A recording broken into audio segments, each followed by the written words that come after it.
रक्त क्या है? रक्त के कार्य। रक्त की परिभाषा। रक्त क्या है? रक्त के कार्य। रक्त ब्लड मानव शरीर में संचरण करने वाला तरल पदार्थ जो शिराओं के द्वारा हृदय में जमा होता है और धमनियों के द्वारा पुनः हृदय से संपूर्ण शरीर में परिसंचरित होता है, रक्त कहलाता है। रक्त के विभिन्न अवयव। रक्त में निम्न प्रकार के अवयव पाए जाते हैं।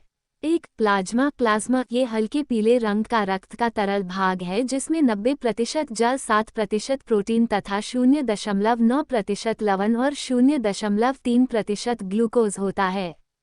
ये शरीर के ताप को नियंत्रित तथा रोगों से रक्षा करता है। ये घावों को भरने में सहायता करता है। 2. लाल रक्त कण आरबीसी और एरिथ्रोसाइट्स यह एक प्रकार की रक्त कोशिका होती है जो संपूर्ण उपापचय में अपना महत्वपूर्ण योगदान देती है। ये गोलाकार, केंद्रक रहित और हीमोग्लोबिन से युक्त होती है। इसका मुख्य कार्य ऑक्सीजन एवं कार्बन डाइऑक्साइड का संवहन करना है। इसका जीवनकाल 120 दिनों का होता है। इसमें हीमोग्लोबिन नामक प्रोटीन पाया जाता है जिसके कारण रक्त का रंग तात होता है। 1 घन मिलीमीटर में 50 लाख रक्तकण पुरुषों में तथा 45 लाख रक्तकण महिलाओं में होते हैं। इनका निर्माण अस्थिमज्जा, बोन मैरो तथा मृत्यु प्लीहा में होती है, इसलिए इन्हें लाल रक्त कणिकाओं का कब्रगाह कहा जाता है। आरबीसी का सामान्य से कम होना रक्ताल्पता अनीमिया कहलाता है। प्लीहा स्प्लीन को शरीर का रक्त बैंक, ब्लड बैंक भी कहा जाता है। 3 श्वेत रक्तकण WBC और ल्यूकोसाइट्स ये भी एक प्रकार की कोशिका होती है जिसका आकार अनिश्चित होता है। इसमें केंद्रक पाया जाता है। इनका जीवन काल 24 से 30 घंटे का होता है। WBC का सामान्य से कम होना ल्यूकोपीनिया कहलाता है। WBC का सामान्य से अधिक होना ल्यूकीमिया कहलाता है। 4 प्लेटलेट्स और थ्रोम्बोसाइट्स ये रक्त कोशिकाएं केंद्रक रहित एवं अनिश्चित आकार की होती हैं। इनका मुख्य कार्य रक्त को जमने में मदद करना है। प्लेटलेट्स केवल स्तनधारी वर्ग के रक्त में पाया जाता है। इसकी मात्रा प्रति घन मिमी में 1.5 लाख से 4 लाख तक होती है। इसका आकार 0.002 मिलीमीटर से 0.004 मिलीमीटर तक होता है तथा इसमें केंद्रक नहीं पाया जाता है। इसका निर्माण अस्थिमज्जा में होता है और मृत्यु प्लीहा में होती है। इसका कार्य शरीर में कट जाने पर रक्त बहाव को रोकना है। चिकनगुनिया तथा डेंगू में प्लेटलेट्स की मात्रा में तेजी से गिरावट होती है। रक्त के कार्य। रक्त का कार्य ऑक्सीजन को फेफड़े से लेकर कोशिकाओं तक तथा कोशिकाओं से कार्बन डाइऑक्साइड को लेकर फेफड़ों तक पहुंचाना होता है। भोजन से प्राप्त आवश्यक तत्वों जैसे ग्लूकोज को यह कोशिकाओं तक पहुंचाता है। रक्त हार्मोन्स को शरीर के उपयुक्त स्थानों तक पहुंचाता है। रक्त शरीर के तापक्रम को संतुलित बनाए रखता है। रक्त शरीर में उत्पन्न अपशिष्ट व हानिकारक पदार्थों को एकत्रित करके मूत्र तथा पसीने के रूप में शरीर से बाहर पहुंचाने में मदद करता है।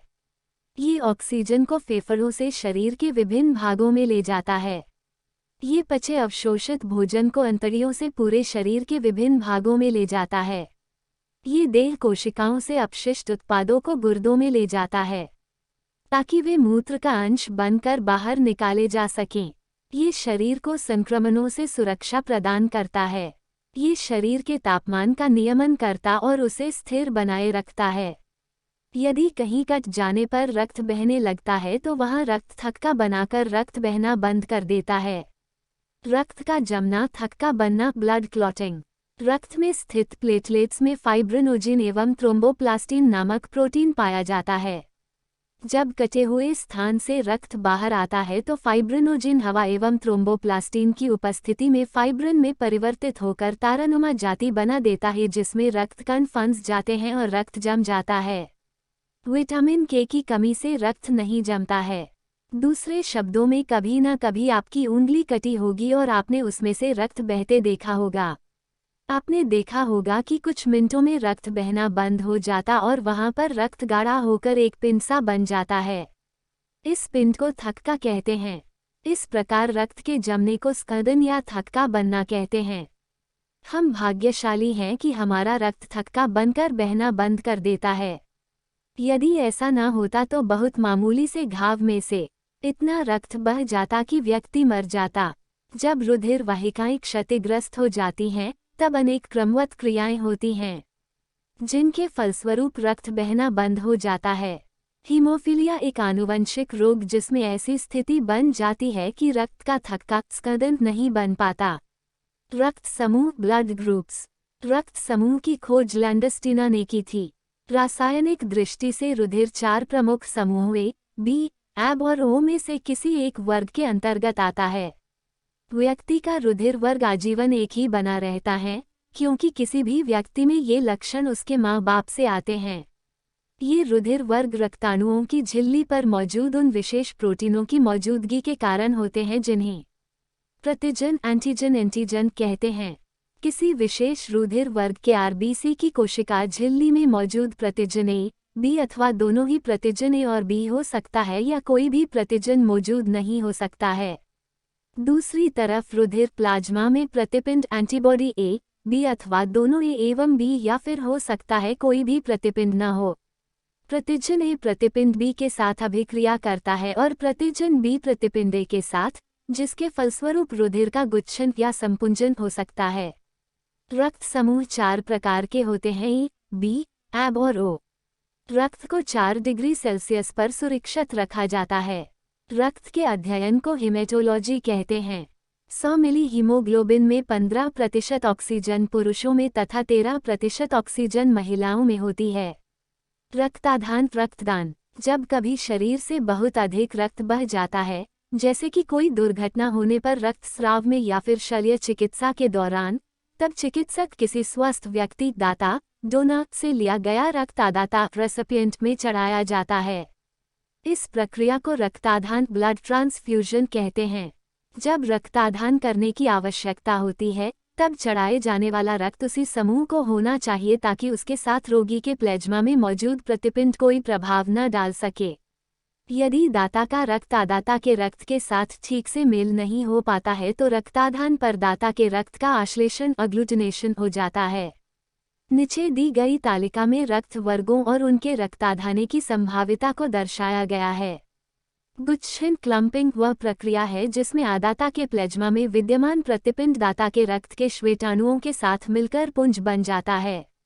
आश्लेषण अग्लूटिनेशन वह प्रक्रिया है जिसके द्वारा लाल रक्त कोशिकाओं का उस समय गुच्छन हो जाता है जब उनकी सतहों के प्रतिजन संपूरक प्रतिरक्षियों के साथ प्रतिक्रिया करते हैं। रक्त वर्ग का मिलान, सुरक्षित और असुरक्षित रक्तादान।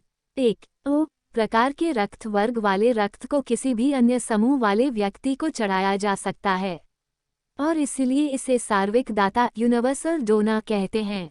इस रक्त वर्ग में कोई प्रतिजन नहीं होता। 2. एब प्रकार के रक्त वर्गों वाले रक्त में किसी भी अन्य समूह वाले व्यक्ति का रक्त चढ़ाया जा सकता है और इसीलिए इसे सार्वत्रिक आदाता यूनिवर्सल रेसिपिएंट कहते हैं। इस रक्त वर्ग के रक्त में कोई प्रतिपिंड नहीं होती। इस कारण से अन्य वर्ग रक्त वर्गों के प्रतिपिंड पिंडों के साथ कोई अभिक्रिया नहीं होती है। रक्त वाहिनियां। शरीर में विभिन्न प्रकार की रक्त वाहिनियां होती हैं, जो रक्त को शरीर में एक स्थान से दूसरे स्थान तक ले जाती हैं। आप जानते हैं कि अंतःश्वसन के समय ऑक्सीजन की ताज़ा आपूर्ति फेफड़ों फुफ्फुसों को भर देती है। रक्त इस ऑक्सीजन का परिवहन शरीर के अन्य भागों में करता है।